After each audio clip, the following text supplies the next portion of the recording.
split number 3. That's never going to be a very fun time with the current state of FlyQuest just running the league here in the LTA. So now that Disguise is up against an opponent that I think is much more within their weight class in Shopify, I'm excited to see specifically what Darkwings and Rahel, these new carries swapped in for split 3, can bring to the table. Yeah, this could be really interesting. Also, you know, we've been seeing quite a bit of first pick of Vi. I'm honestly more a fan of the Taliyah side of that because it feels like when you take Vi, you're trading over the Taliyah. This time, it's not actually going to be grabbed. Instead, it is double solo laners here for Fudge and Palafox. So they're going to grab the Annie. And you have to think then that Darkwings is going to be able to actually have this. Oh, wow, so there's no Taliyah. This is actually very surprising. Unless they're really cooking and this is like Galio support or something, this is honestly really surprising to see Taliyah just completely go through. Yeah, just falls through everything. Taliyah Vi is like when was the last time this happened? Like, I mean, I'm sure it's happened, but I can't, like off the top of my head, I'm not sure, man. It feels rare. Yeah, right? It definitely feels really rare. To me, Taliyah is by far the best mid laner in pro play right now, and I just think that it is, you know, so powerful the way that you can actually play the map. It has good laning phase. It combos really well with Vi, so it is surprising. And presumably, again, you know, we are assuming it is going to be Galio mid to answer the Annie, which, of course, when there are double AP solo laners, Galio's really strong. You know, it's going to have a champion that's going to be able to deal with magic damage quite easily. You can stack MR. That I do think is why they're pairing it with the Trundle, though, right? Because not only is Trundle physical damage and can actually build AD, you can go Triforce, you can go aggressive, but you're also going to sap a lot of those resistances, right? So if the Galio's like, okay, no problem, I can deal with you, I'm just going to stack a million MR, well, now all of a sudden, a lot of that is going to be taken away by the Trundle, and it's going to make him that much tankier because you also have double AP solo laners. Yeah, and playing Trundle into Vi, you're feeling pretty good. A lot of Vi's power budget is in her target access, being able to jump on top of carries and threaten them. However, Trundle's not really a great target. As soon as Trundle wants you. Yeah, as soon as you're within chomp range, he is chowing down. But let's go ahead and take a look at what these bottom lanes are shaping up to appear like as we have the Kai'Sa and the Sivir banned out by Shopify Disguised, taking Neeko off the table. I'm always happy to see Neeko banned because she's very confusing to cast because of the clone plays tricks on my brain. I agree. I like the choice out here. of there. I mean, I think realistically, we kind of know what we're getting. We're going to be getting hard engage from the support, unless it is a flex for DSG and they're trying to get really clever. You're going to get something along the lines, you know, of Rell, of Alistar, of Nautilus. You know, these type of champions are just so popular these days. And the real question is just what are the AD carry pairings going to be with it? They are selecting Corki, it looks like, which is just kind of like a standard generic AD carry these days, and does have a really strong laning phase if you do want to pair it alongside one of those hard engaged supports, because if you hit all your spells, this champion is going to crush you. The Foss Bomb does, honestly, a pretty ridiculous amount of damage early on, so pairing it with some hard CC can be quite powerful.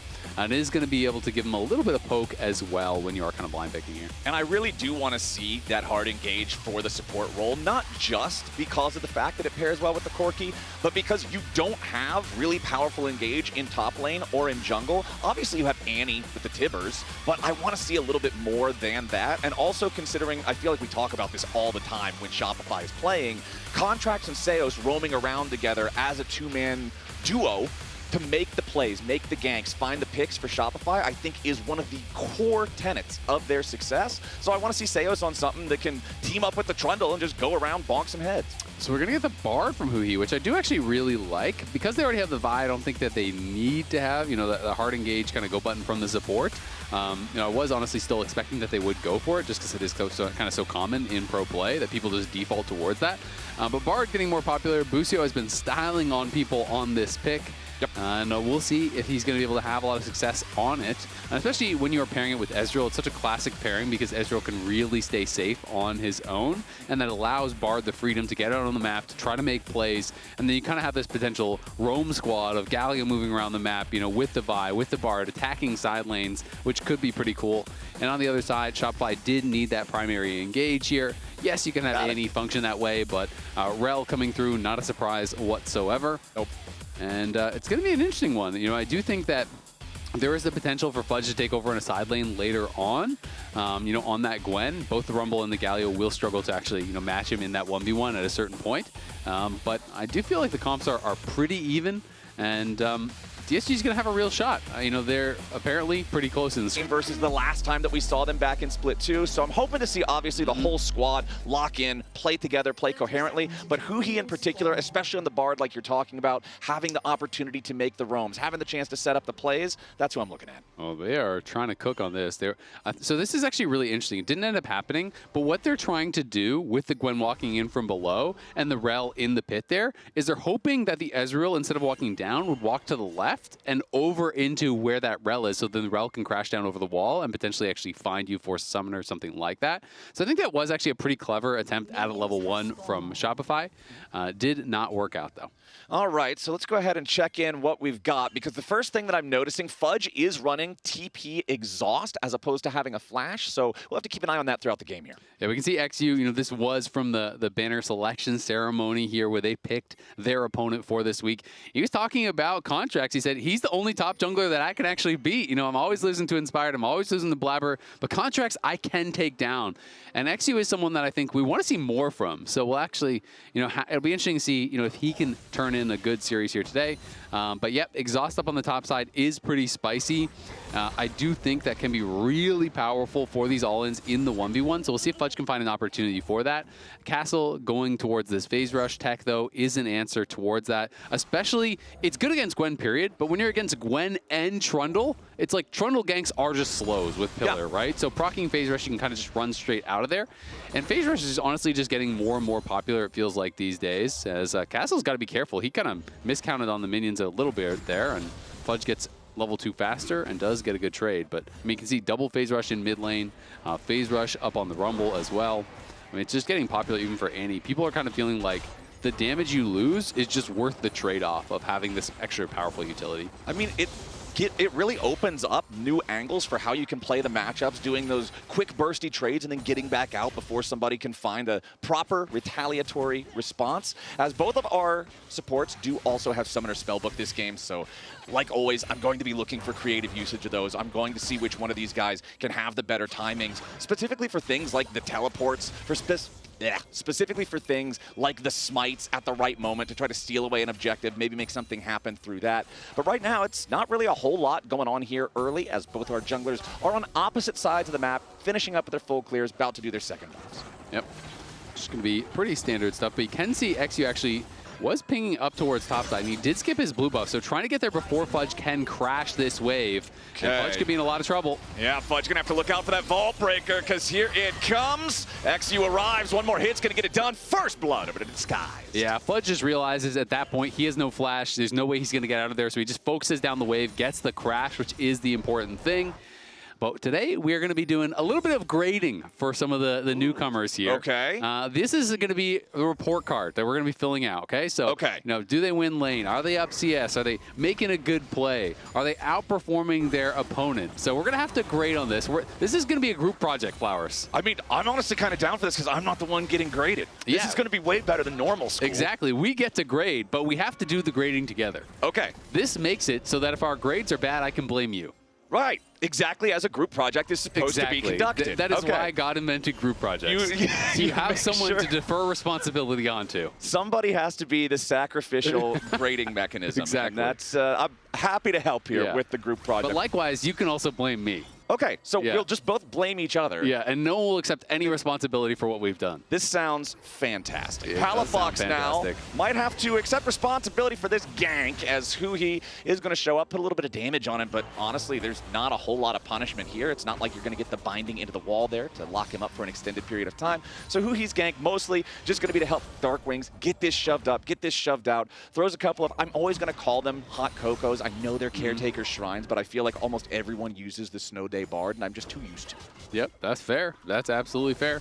See exactly how they're doing. If we're looking at CS, if he gets all these, it's going to be just about dead even in that bot lane. Mid lane, a little bit behind, but kind of as you'd expect in these types of matchups. Range versus melee. Bot lane looks like it is going to be just about, dead even, bang on, 42 to 42.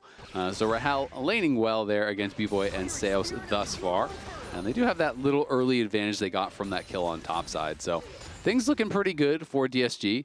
And honestly, even though DSG went 0-2 and Shopify went 2-0, I feel like it's not going to be that much of a massive mismatch or anything like that. You know, I did feel like Shopify was in a position where they could have lost, both of the games last week. Yep. And DSG, you talked about it, but I give them a little bit of a pass because, yeah, you lost, but you lost to FlyQuest. And everyone kind of is losing to FlyQuest these days.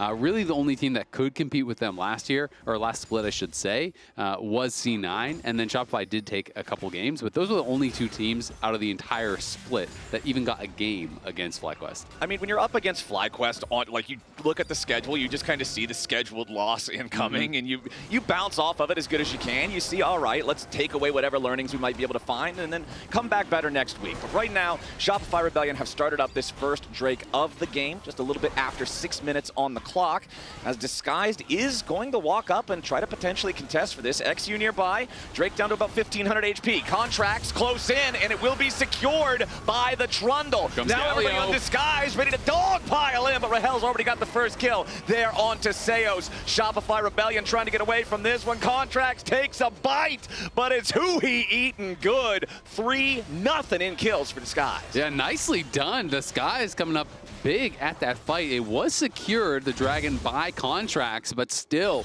it's a really good fight right after it. Darkwings came in with a huge ultimate and is able to swing that fight pretty effectively. And they're opening up a pretty solid early lead here. 1.6K, not even 7 minutes in. That is a really good start for DSG. I mean, hey, you give away a Mountain Drake, but at this point into the game, I would much rather have the gold advantage 10 times out of 10. I feel like for Disguised, you're super happy with this sequence of everything. And now we've got the grubs spawning in about 45 seconds. If they want to try to control that area, they've got the gold advantage to try to force a fight there if they want to. It's a really good spot. You know what? I think that's a check mark for make a good play for Darkwings. I agree. We are in accord for that one. I think that's a gold star at the top of your test. That is at least something right, So we're going to see how they made that. Yeah. Go to left, go to left. Yeah, we're coming. Watch, I'm going to go when it's slow, okay? Can you get LT? Yeah. Look at Rell, The fight is good. Look, Trundle. Trundle, no flash. Keep going. Yeah, can we go Trundle? No flash. I think you guys got it. Nice. Good job.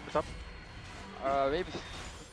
Yeah, it was a tale of two mid-lane impacts in that one, as there was just no way for Palafox to affect the fight. He couldn't have any impact in it because it was already over by the time the Annie arrived. Even with Flash, even with ult ready, there was just no angle to contribute, especially not as meaningfully as Darkwings did.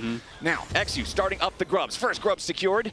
Remaining two grubs are bad, and eXyu is not sticking around to face their wrath just yet. Disguised is trying to play this slow and careful enough to not give Shopify a punish angle. Yeah, and you can see that eXyu was just waiting for that second charge of Smite to kind of recharge here. So we'll see if he wants to go back for that second grub.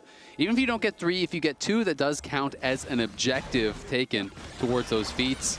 And Castle, despite that early gank, on Fudge, has been on the backside, it feels like, of all this pushing. He's always kind of under his tower, getting chunked down. He's going to just drop the equalizer just to clear out the wave. I mean, he's got to be a little bit scared. He's half health. He just recently used his flash. He's not going to have that available for almost 5 minutes. Shopify Rebellion have secured a single grub for themselves, as now Huhi's ready to start up the fight. Seo's in the middle of everybody, but the Rell doesn't even have the power to use the ulti just yet. eXyu's already dead, as Bvoy picks up the kill. Now Castle in the middle of everybody, trying to find enough damage here on the Contractz. The winds of war are blowing, but they do not blow strongly enough, as Disguise disengages back over the wall. They get everybody back on out after having only lost eXyu, but it's a +1 fight for Shopify. Yeah, Shopify are going to be able to get one grub, get one kill. That last grub is still up for grabs.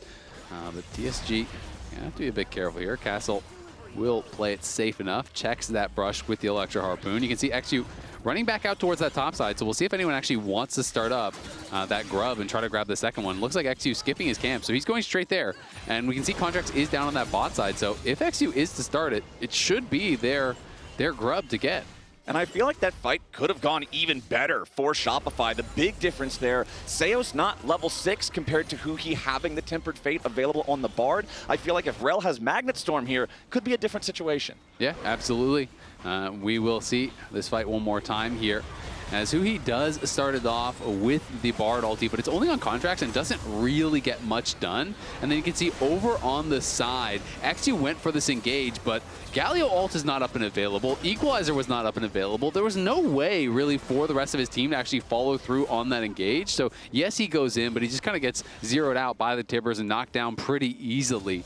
And eXyu in that one, just kind of on a solo mission, gets punished pretty hard on the side. I mean, that's the problem with Vi, man. If you've got the backup, if you pick the right moment, yeah, you're the hero, you save the day, you catch the carry.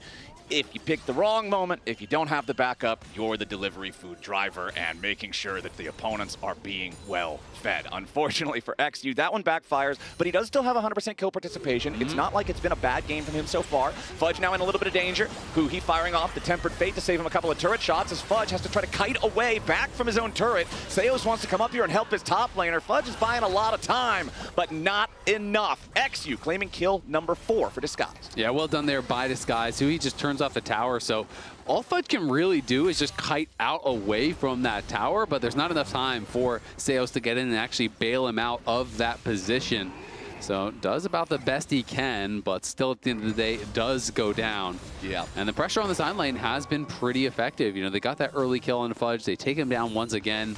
They already have the feats of warfare here and did eventually get that second grub. So they are, you know, 1-1 as far as the objectives are concerned. And now DSG likely to claim this second dragon. So going to be only one objective away from getting the feats of strength. And it's a strong start in game number 1 for DSG. Wholeheartedly agree. 12 minutes in, they're leading just about every way that they could possibly be leading in. As soon as they'll grab this dragon here to equalize those like you're talking about. Darkwings just clearing out some continued vision here on his Galio.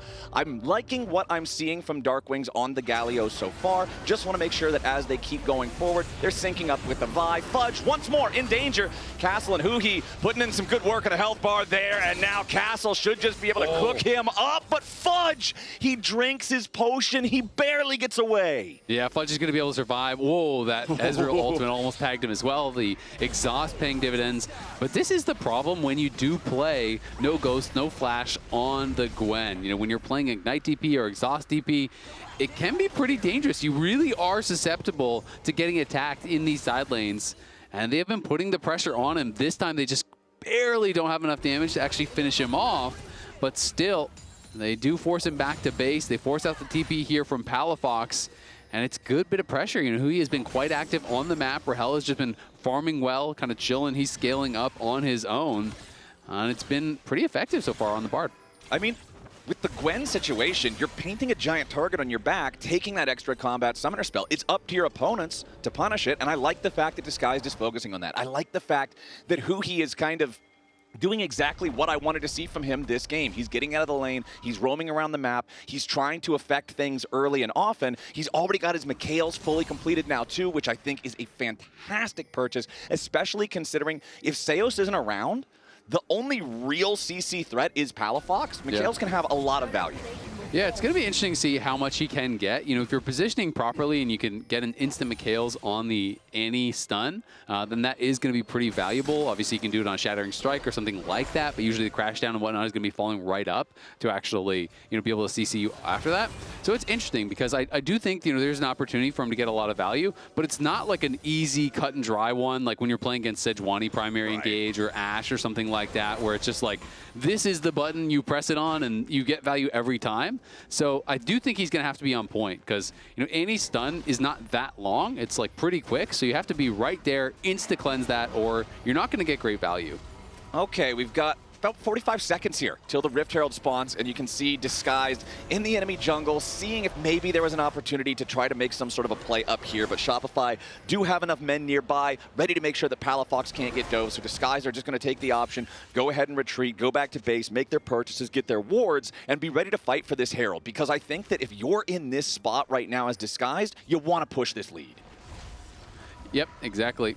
And you see Shopify trying to push out through that top side here. eXyu with a nice early gold lead, about 800 gold in his advantage. It really is that top side where they have the edge right now. Castle I feel like Castle has been one of the guys that people have been looking at really positively from DSG. You know, even when they are struggling, people are kind of pointing towards him as someone who can at least make some things happen, right? He's been very creative with his picks. He's been able to find good opportunities to try to, you know, get kills or make outplays, you know, even in difficult situations. And you think back to last week against FlyQuest, where he's able to get a solo kill on Gakghost when he was subbed in this Jax versus Rumble matchup, I believe it was. You know, and he's someone that I think gets a lot of credit, you know, even from the other pro top laners as a really strong laner. And we'll see if DSG's changes that they've made with Rahel and Darkwings coming through can help them to get some more wins. Because the reality is this team is facing down potential relegation at the end of the split. Yeah. They're going to have to fight to defend their spot, which really puts a lot of pressure on the team to improve, or your spot could just quite literally be gone in the LTA. I mean, it's a type of pressure that hasn't really existed here in our league since back in 2017, as there's your Tempered Fate, finds its way onto Contractz. Now the follow-up, Seo's wanting to drop down the Magnet Storm as eXyu has to try to flash away, but the Herald secured by Bvoy and Shopify Rebellion. Now they'll be able to pick up that eye, get themselves out of this one. A little bit of tragedy there for Disguised, who would much rather have a stronger fight than this. Contractz, though, seeing Huhi still trying to stop some of these recalls, and we're just going to go back to normal. No deaths at the Rift Herald. Yeah, that was actually really nicely done by Seos. I think Huhi had a great ult. He throws his ult over onto Contractz to try to give eXyu the time to actually burst it down. But then Seos just came through and immediately targets eXyu and CCs him long enough so that the Bard ult actually expires. Trundle gets out, gets his smite down. Bvoy hits it at the same time. And the eye was on the side of Contractz. You know, the eye was not facing towards eXyu. So really well played, I think, by both supports in that case. And it ends up meaning that Shopify do grab the objective and deny the objective feats plus the Herald from going over. That is still up for grabs for DSG, but that would have been their third objective because they got the 2 grubs, because they got the earlier dragon. So it's actually a pretty big denial there since they already have the feat of warfare. All right, Shopify going to go ahead and start up this next Drake, though. Remember, 1-to-1 in terms of those Drake counts, as Huhi and eXyu both stepping forward. Tempered Fate is not available yet. Again, neither is the Magnet Storm, so both supports can't contribute as meaningfully as they would otherwise like to. We're going to see Shopify go ahead and back up as the dragon loses a little bit of its patience, but still, it'll be aggroed once more by Disguised. Fudge is on the top side and has no TP, so this should be Disguised Dragon, and that should be the feats going their way. Contractz is kiting this Gromp down, but I mean, I don't think he's going to get in range to actually do anything about this here. eXyu has the smite, takes it.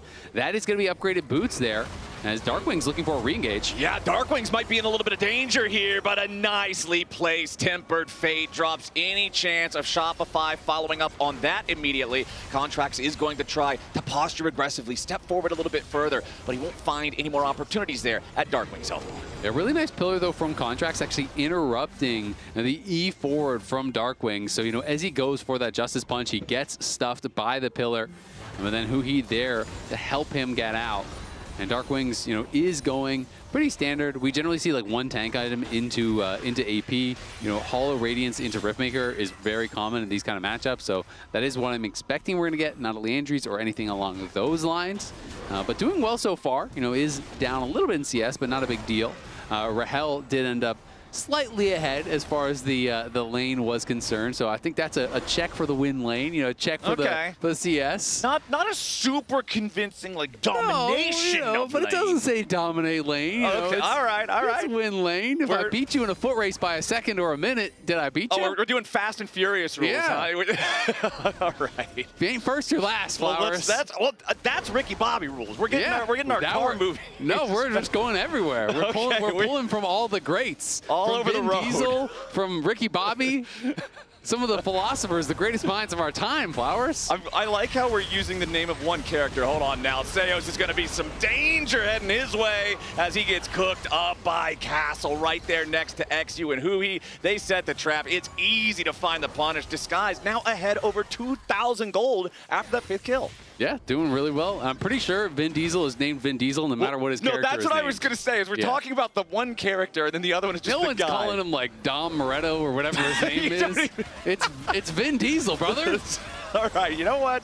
Fair enough. We got Vin Diesel and Ricky Bobby. His last name is Diesel, and he's in a racing movie. He's Vin Diesel. Okay, fine. Fair enough. You know, I can respect the wordplay on that one, as I can also respect another Tempered Fate coming out here from Huhi, but he's got to be a little bit more careful. Palafox wanted to try to get the damage down, but it ain't going to happen. Huhi swapping over to the Exhaust, finding value there with the Summoner Spellbook, and Disguised are going to grab the first turret here in the top lane. Otacon has just spawned, Isaac, and Disguised is up almost 3,000 gold. This is a great first 20 minutes from them. Yeah, they're looking really, really good. I mean, Huhi continually is finding value in these side lanes. You know, this time it is not attacking Fudge, but it's attacking Palafox, finding him, getting the flash off him. Yes, they trade the flash from Castle, but Castle is getting really strong. He has 1,700 gold ahead. He already has 2 completed items here with the Bloodletter's Curse. The Leandry's done. He's been on Swifty Boots for a while. He will have to be a bit careful. Nice attempt to try to interrupt with a pillar there, but of course, even if you interrupt the magical journey, you can just get right back in. You know, there's no like cooldown or anything on it. Just hop in the portal. Exactly, you just kind of hop back up. But Huhi has been looking really effective. Yeah. And the question is, you know, can they close the game out as far as how the team fights are going to look? Because DSG, you know, they do have their strong moments, but they have really struggled, I think, on how they play the map, and they have really struggled on how they play team fights out sometimes. Yeah. They can look disjointed at times, and Shopify is always going to be a threat. Castle is spotted. Okay, Castle, can you fight your way out of this one? Tries to turn around for some damage there, but a Contractz just about burns him down, but the Tempered Fate arrives. eXyu trying to follow up here with an engage. Beautifully played from Castle. The Rumble is the bait, and Shopify are hooked. Disguised, feeling great about the way this one played out. Yeah, that was actually sick. You know, Castle able to get a great equalizer down that is getting them really low. Then it's the entire team that comes in to actually bail him out, because Huhi buys time with the Tempered Fate, and then eXyu targets Palafox, who has his full kit available. So as the Tempered Fate expires on Castle, Palafox is CC'd by the Vi, so he can't actually finish him off. So it was really well done by a number of DSG members there, and they're going to get Otacon right off the back of this. I feel like this is one of the best games we've ever seen DSG play. Absolutely. Let's watch it again as Contractz and Seos just burn down to Castle. Yeah, I mean, he is just cooking Contractz. So in comes that Tempered Fate, and you're thinking, well, Palafox is going to kill him right after, but look at the timing on the CC. Immediately CC'd up by the Vi, then Darkwings arrives. The time is bought by Huhi. Really great team effort from DSG. I mean, you can see on Palafox's character card down there, Tibbers is still lit up as an emblem. He did not get to use the ultimate at all. Yeah, exactly. I mean, by the time he was actually out of the CC, Castle was not in range anymore. So that was honestly sick. Really well played by DSG. Big fight for them on the top side. It is 8-1. I thought that this was honestly going to be the closest matchup of the week. I was kind of proven wrong because Lion obviously pulled off the upset. But DSG showing that they are not to be messed with here. And turning in a pretty solid game. TP's coming up. There's the Exhaust. I don't know if they can actually chase him down. Yeah, Castle's feeling pretty confident on this Rumble. Fudge is not going to get a whole lot more here. Bvoy, though, ready to follow it up on the Corki. One more auto attack, point blank range. You combine it with the Gatling gun, and Castle finally falls. Nicely done. Going to be able to chase him down. They do get a kill there. We'll see how much more they can take, because the objective bounties are up and available. So if Fudge can push in and actually take the tower on the top side, that would be nice. But meanwhile, eXyu is working away on this dragon, so they are going to be moving to Soul Point here. It is Chemtech Soul, so not the highest desirability as far as that is concerned, but still, a soul is a soul. Fudge will be able to take this tower, though, so the gold lead will be getting closed a decent bit there. You know, down below 3K. And it was about 1,000 gold swing off the back of that, but Rahel going to help to even things out as he's going to be able to knock down that mid lane tower. Yeah, it's still a very impressive lead for Disguised. You've still got Soul Point, even if it's a lower value soul like you're talking about. They're up almost 20 flowers as well, so you're looking at probably almost a couple thousand extra adaptive force up over Shopify on top of what the gold advantage itself states on the scoreboard. As Huhi, again, as soon as you see Seos, you're just backing away. Doesn't want to get caught out here. Goes for the binding into the wall, but does not hit the terrain. I swear, man, that one looks like it should have been a stun into the wall. I feel like that stuns 9 out of 10 times, but that was the first time ever a Bard Q hasn't cheated. Yeah, it's like it's one of the most cheating abilities in the game. And just like Vin Diesel, it drifts around the corner to actually stun them. Okay, yeah, all right. We've got a. What do you mean drift? We've got Fudge about to drift. Was that your Vin Diesel? That's the Country Bumpkin character. That's the main guy in 3. Okay. Yeah, I was like, come on, brother. No, that's not. No.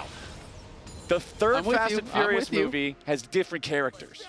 It's all just one movie if you watch them in a row. It's, you know? Yeah, it's the same thing. It's just drive the cars fast, blow stuff up. The first one I like is the actually one where they different. drove into space. That's it is funny if you look back at that series of movies, because the first one actually is like a more normal plot about they're like just driving. Police investigations into illegal street races and stuff. Yeah. And then by the end, they're gonna destroy the world with an Omega-powered missile. You've got to drive fast and stop them, Vin Diesel. It's the only way. Ramp this car off of a plane while it's flying.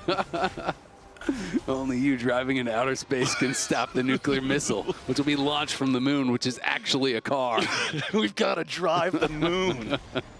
And that's what Disguise are doing right now. They are driving this lead straight to the moon as they're building up nearly back to 4,000 here. Again, 25 minutes into the game. Shopify feel a little bit strangled out of Summoner's Rift right now. Yeah, they are getting choked out here. And we'll see if they can find a play to try to turn things around. They do have some pretty good X-Factor champs. They have some power as far as the side lane goes. If Fudge can maybe find a solo kill or something like that. And they do have some good engage tools here with both Seos and Palafox. But Seos may be getting caught out here. Yeah, that main engage tool just took a whole ton of damage, just barely getting away for now. eXyu catches up, smites him down. Now Darkwings ready to make his heroic entrance. Fudge. TP though, Fudge wants to join up with everybody, and Darkwings has overextended. Another shutdown for Shopify. It'll be a 1-for-1 trade, but the gold favors the Rebellion. Yeah, nicely done there. Shopify do get a kill. They get the TP as well, coming through. And Darkwings, he just ulted. It was actually Fudge's TP. So they do get the ult, and they do get the kill.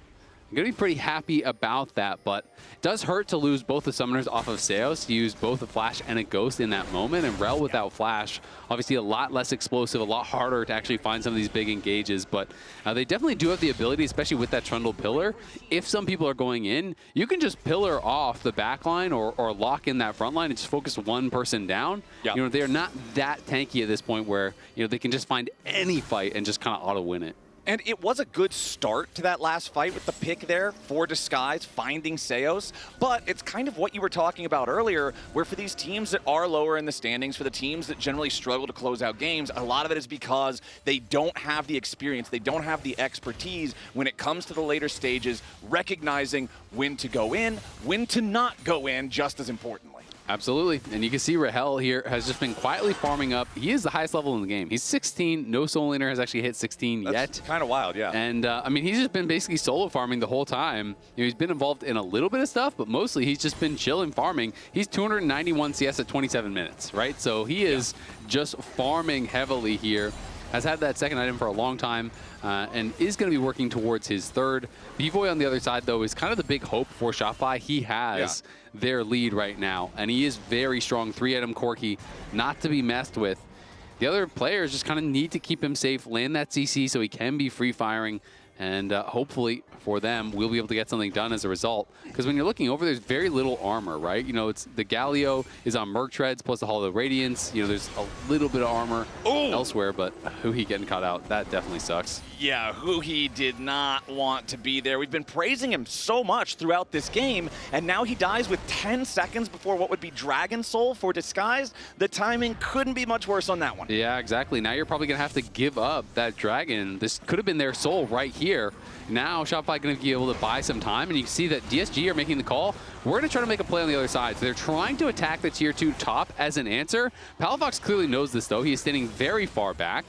But even if he can't, get a kill or whatever, you can still try to focus down this tier 2 tower, and that's what they're going to do here. Just 3 members top, focus down the tier 2, so they'll at least get that goal. But teleports are coming in as well from Huhi, so maybe DSG wants to try to find some even more, like, let's try to set up a pick around Baron, try to control vision in that area, see if they can force something. Well, Fudge does take the tier 1 turret down here in bottom lane at the same time. Eyes on his timers. It's still about 60 seconds until his teleport is available, so the rest of Shopify does have to be very careful if they want to try to defend anything on the top side. You mentioned Palafox being nearby, but playing very defensively, and rightfully so. Even though he had Seos up there next to him, you think about, oh man, what if you get a wombo combo of Rell and Annie? Well, what happens is you both die, because you're still down 3,000 gold, and it's not particularly difficult for Disguise to just burst somebody down underneath that turret for a couple of shots. Especially when they have double Seekers now at this point, right? There's a Seekers on both Darkwings as well as Castle, so easy to juggle the aggro in these kind of situations.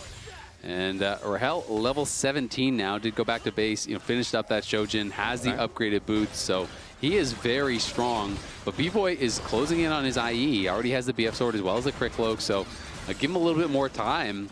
And I feel like this 2.7k gold lead, while it was really good when they first hit 2k, 3k, 4k, now we're at 30 minutes, and now it's really not meaning that much anymore. The lead is kind of dwindling. It's not that they can't win the game still, but I feel like Bvoy and Shopify have an honest shot at this next Dragon. It's just straight up winning a 5v5. I mean, you think back to almost, 10 minutes ago was when the reversal play in top lane happened. When they tried to kill Castle, they didn't have the damage. Disguise shows up, summons the cavalry, and turns things around to build them the greatest lead that they had throughout the game, which was up to about 4,500 or so. You get the Otacon right after, and you're thinking, oh, hell yeah, War Machine's online. Chugga, chugga, chugga, let's go. Taking over the map, but then it didn't really lead into a whole lot in the 10 minutes since. Yeah, no, it hasn't really turned into too much. Like you said, at 21 minutes, they were already up 3K, and then after that play, I think they were up almost 4K. So, from then to be, now the same, even less of a lead, really is not going to be that big of an advantage. They do still have that soul point that they're going to be looking towards, but of course Baron is on the map as well. They're going to have to be playing around that. Both these supports now do have their flashes back, so Seos can look for potential with a play. He's on barrier right now, who he is back on the exhaust. So exhaust can have pretty massive effect against both the Gwen and the Annie, especially if you do have that timed well before Annie is getting that full combo of spells out. All right, eyes on Seos for me particularly. I don't think that we've seen any big Rell moments from him this game. The biggest moment that Seos has had was the fight back for the Rift Herald, just keeping eXyu locked up long enough to make it so Contractz and the rest of Shopify could secure that objective. But there hasn't been a wowie Rell moment this game, and that's what I want to see. True. Looking for that wowie. I need a wowie from this Rell, a big what engage. Everyone needs in life, Yeah. Well, a wowie every once in a while. Let's see if Seos can give us a wowie here as DSG are starting up the Baron, but they don't want to overcommit to it. Got it down to about 3/4 HP. Castle has to flash over the pillar. Tempered Fate doesn't find anybody. Rahel just firing on these Mystic shots. Remember with this build, with the Shojin all stacked up, it pretty much doesn't have a cooldown. Rahel trying to shift forward there, aggressively find some more damage onto Seos. Remember, that is your main engage for Shopify, but it's a level 10 Rell. It's a 1/3 HP. If he goes in, he is dead. Yeah, it'll be duck hunt. They're going in anyway. Immediately, though, eXyu ready to lead the charge. The heroic entrance ain't going to do a whole lot here just yet as Castle's about to die to Fudge off to the side. Palafox already down now, too, as eXyu the rest of the skyscraper with Contractz and Bvoy off on the left. Rahel bringing him underneath the tier 1 turret. A beautiful bait and outplay from Disguise. A double kill for Castle before he falls. 2 still standing on Shopify Rebellion versus the 3 of Disguise. It's a bloody fight that slightly goes Disguise's way. Yeah, slightly goes their way, but again, I feel like eXyu is just over-forcing in these plays. He's trying to full send it in onto the Trundle. The Trundle's pretty tanky. You're not just going to one-shot him. And when they go for this fight, let's keep our eyes on where the carries are compared to where he is when he actually goes for the engage. So Rahel and Castle are down on the side, and eXyu just decides, you know what? We're going to full send it. Look where your carries are. Look where Rahel and Castle is at the point at which he actually goes for this engage. No one's in range. You're Q flashing. In comes Galio, but it's not even close. Look at Contract's health, right? There's just no reason to send it in that situation. And I feel like this is something that we saw, even earlier from eXyu in this game. We've seen quite a bit. He's getting a bit antsy. And not only are you losing out your own life, you're losing the GA as well. Ooh, Contractz, though, caught up in a Tempered Fate, but he's not the one in danger. Darkwings is the one to be sacrificed as the last bit of needlework from Fudge ain't going to find a target, but Huhi kills off Palafox. So we will get mid laner from mid laner traded here, as once again, the Dragon Soul is available if Disguise can claim this, but Shopify are ready to fight for it. Yeah, we'll see if they can make it happen. Bvoy has both his summoners. Not a lot of people do, and Seos is sitting on Smite. They're trying to focus this down. Rahel is not even here yet. The Ezreal is nowhere nearby, so Shopify Shopify can immediately claim the Drake. Huhi tries to go on a magical journey, but the journey is straight to hell. Bvoy sends him there, courtesy of that last rocket. Shopify loving the state of things now. Isaac, this gold lead, not even 1,500, almost completely gone. The dragon lead has been evaporated, eviscerated, eliminated, disguised, are falling apart. Yeah, they are. And I mean, Bvoy is stacked now. He's already got the IE. He's on 4.5 items. He's almost done his 5th item, has the boots, so that's going to be full build as that comes through. And Rahel, I've got to question the Frozen Heart in this game.